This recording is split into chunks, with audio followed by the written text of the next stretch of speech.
Milestone misery. The Eagles go down to the Magpies by 45 points on a day which club legend Shannon Hurn reached the 300-game mark in front of an empty MCG. 3 games remaining in what's been an unpredictable season for the Blue and Gold.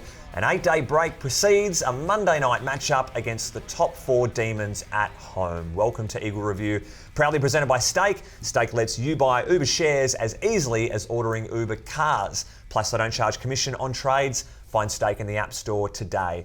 Tyson Beattie, another big defeat before half-time really sets itself.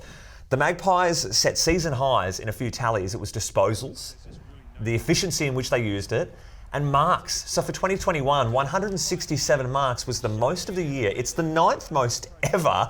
And what's even more perplexing, I guess, is it was against the number 1 ranked side in marking with the West Coast Eagles. Oh, that's a massive amount of marks, Thumper, isn't it? Collingwood has actually become the number 1 mark play-on team in the AFL over the past month. Clearly, they've become more aggressive under interim coach Robert Harvey, and they move the ball pretty well, Thumper. I mean, they scored 9 goals from turnovers, and West Coast, unlike last week, their pressure was quite a bit off. Tackling efficiency down really low, and now they're last in the AFL in that stat. And one thing that was really concerning is that what's usually is a strength, efficiency inside 50, was quite down. So we had 3 more inside 50s in that first half, but we only scored 5 behinds. Collingwood had 10 goals won. I feel like we've spoken that, even though we're the number 1 ranked side in efficiency in 2021, I feel like the last few weeks we've kind of missed some opportunities in front of the big sticks. And in the opening term, both sides had 4 marks inside forward 50. The Pies 3 goals. West Coast 4 points, so unable to capitalise.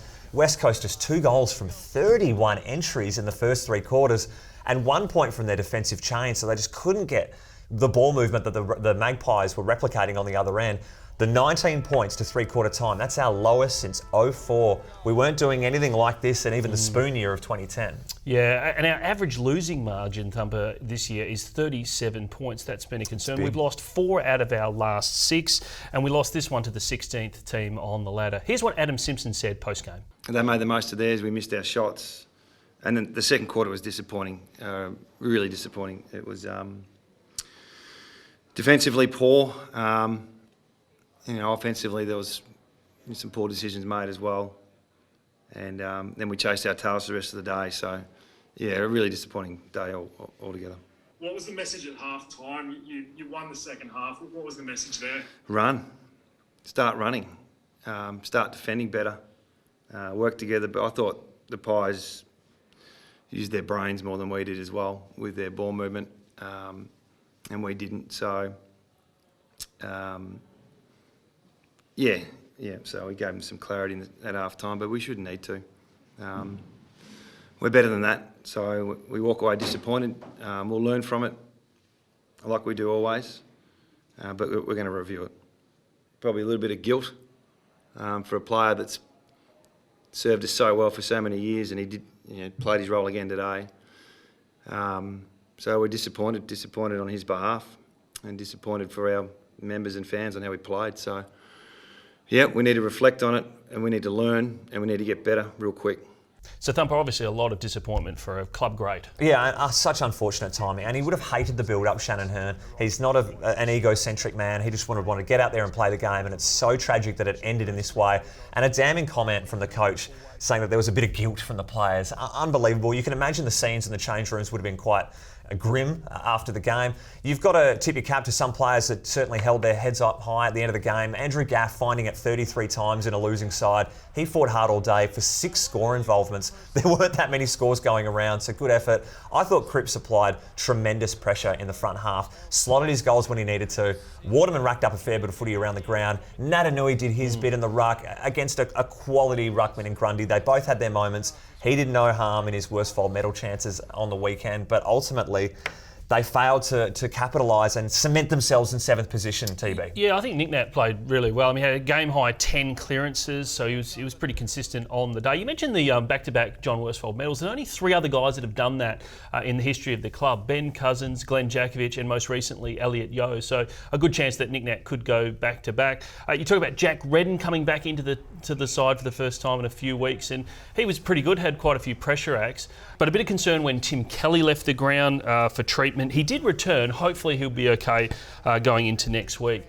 You mentioned a missed opportunity locking in 7th place. There's such a logjam below now, isn't it? If you look at our next 3 weeks, starting with Melbourne on a Monday night, a big game against a team that's been in form throughout 2021. We follow that up with the Derby.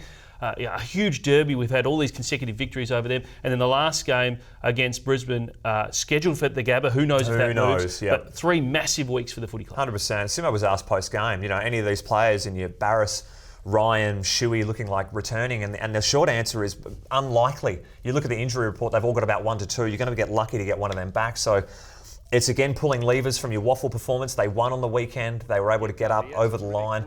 And your Witherden, Brander, they had good games. Vardy had a great game as well. So it's interesting where you want to pull from or what levers to pull, but they've certainly got some work to do in the coaching review to get this train back on track, because finals are well and truly alive. They just need to hit some form before getting there. Exactly. All right, now time for the roast of the round. Thanks to Steak. Let's try and add a little bit of comedy involved here, TB, because it's been a bit grim, this show. But let's start it off with Elliot Yeo. This was one of his best clearances for 2021. When you handball into yourself and getting 2 clearances, unreal. But he's capped it off with one of the best goals of his career. This banana effort is unbelievable. It's just so unfortunate it didn't deserve the celebration it got with the result on the weekend. The same goes for Zach Langdon. How often is he going to juggle marks in his knees and take one of his best?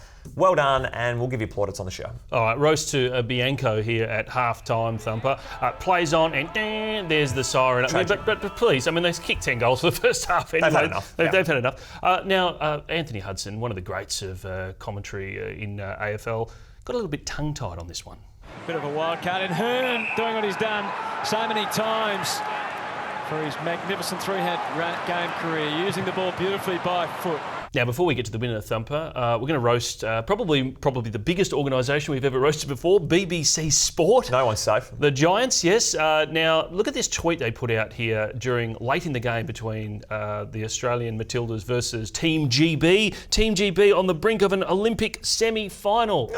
Next minute, Sam Kerr comes along. Come on, Matildas, tonight. That's epic. Love that. So the winner is going to whoever is controlling the lights for the bridge light up at Optus Stadium. The Dockers, a really hard-fought win against the Tigers. Time to celebrate and light the bridge up. Oh no, you've hit the wrong button. There go the Eagles lights. Sure, they rectified it 20 minutes later, but you had one job.